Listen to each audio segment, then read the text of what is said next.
not much longer now and we'll be there. There's about 1 kilometer left, Eevee, and you will be able to evolve. You know, I picked this time just for you.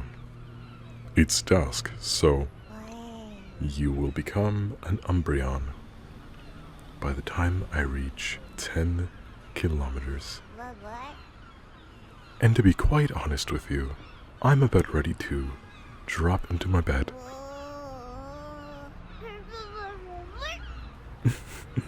It's been a very long walk. Nothing I'm not used to, but I've been on my feet a long time, okay? It's been a very, very busy month for me. Toronto is an exceptionally lively and eventful place, and I wouldn't trade it for anything. Yeah. During the Scotiabank Busker Fest, I made about $400 in my first hour just from busking.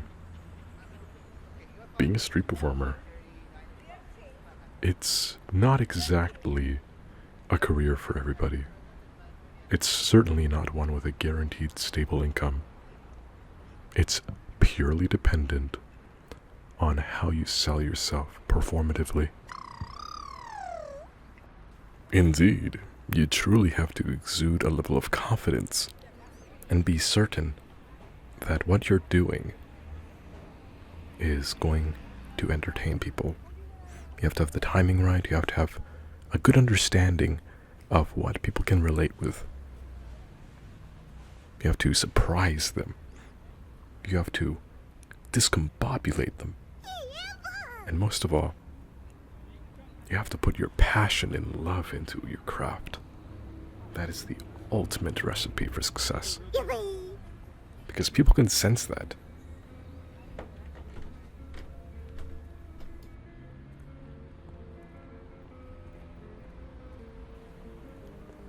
Oh, would you look at that? Speaking of street performer, this is Beethoven. His song Für Elise. I've never heard that on guitar before. How exceptional. You know, I could never master guitar. I tried before. It's not my thing. I think anyone would agree with me when I say I identify with the accordion a lot more than any other instrument, and I've tried many. But anyways, Eevee, have you heard that song before? I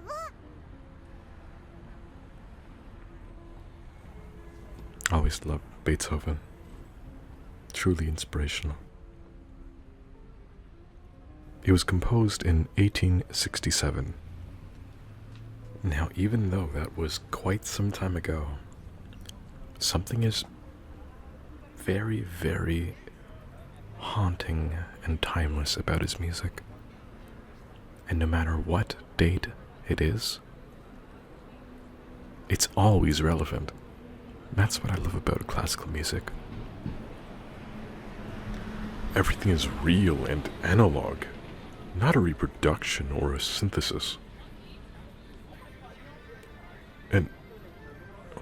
And certainly nothing like this music that we're passing by. Oh my goodness gracious. No offense.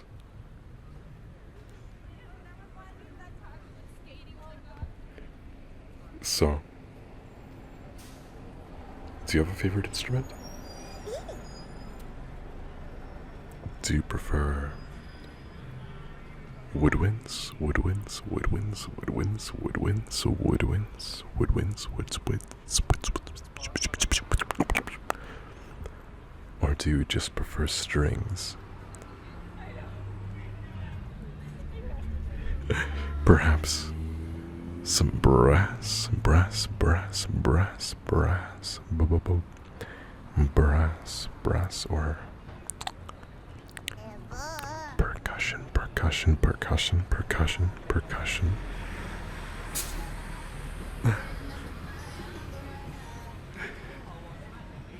Under my umbrella, Ella, Ella, eh. I love Rihanna.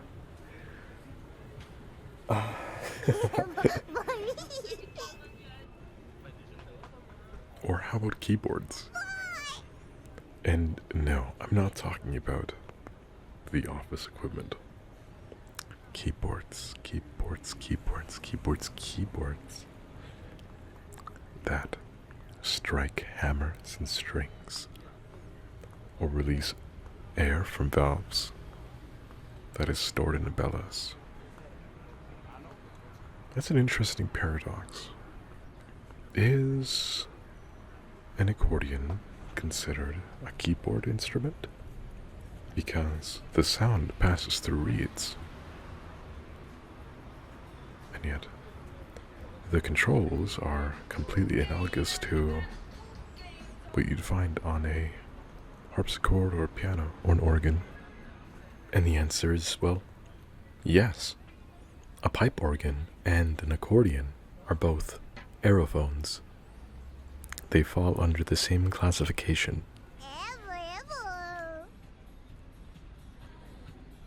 Now, there's something about the organ that is very monolithic and powerful. It's more than just an instrument. At that scale, it's part of architecture.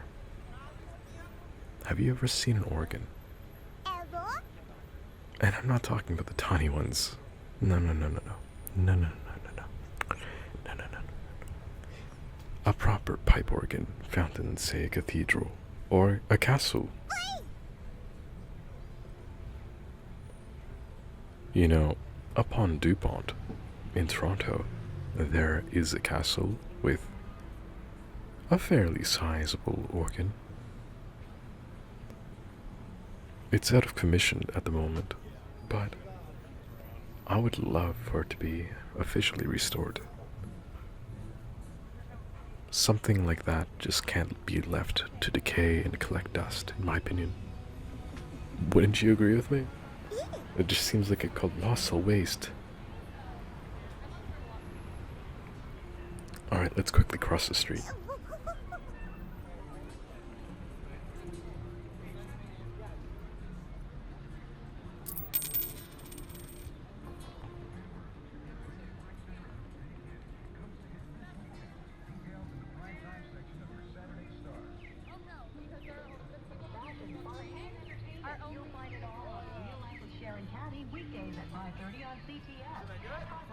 Because I'm new to this place, it took me a while to realize what those chirps and beeps were.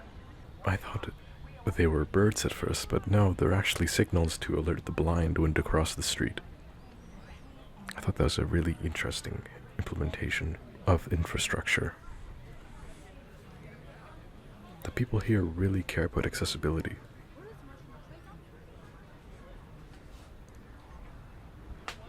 It's very important to accommodate all people, because not everybody's the same.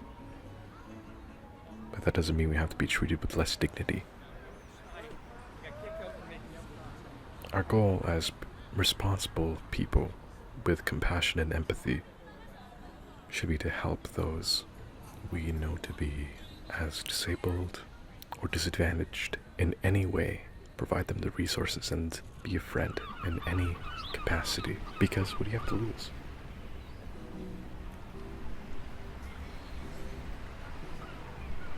Well, we've finally reached the harbor front. To your right here is a sculpture known as Sundial Folly. You can actually go inside of it, this giant sphere. This is all part of Harbor Square Park. It's a very relaxing place. Great if you ever just want to wind down after work and watch the sunset. Enjoy the sound of the seagulls and the waves. And if it's your thing, maybe the boats as well. I myself prefer nature sounds, but something about the city ambience is quite calming in its own strange way. I'm not exactly acquainted to it yet, but it's growing on me.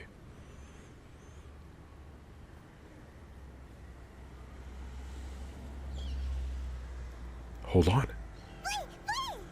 According to my watch, we've reached 10 kilometers. Eevee, you're evolving. Oh, my shiny Eevee's evolving. Oh my.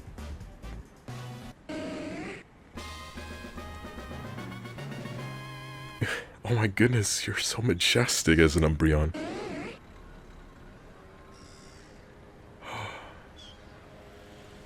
Congratulations, Eevee. Or should I say, Umbi. Happy Canada Day. Just wait until my Hyrule friends hear about this. This is incredible.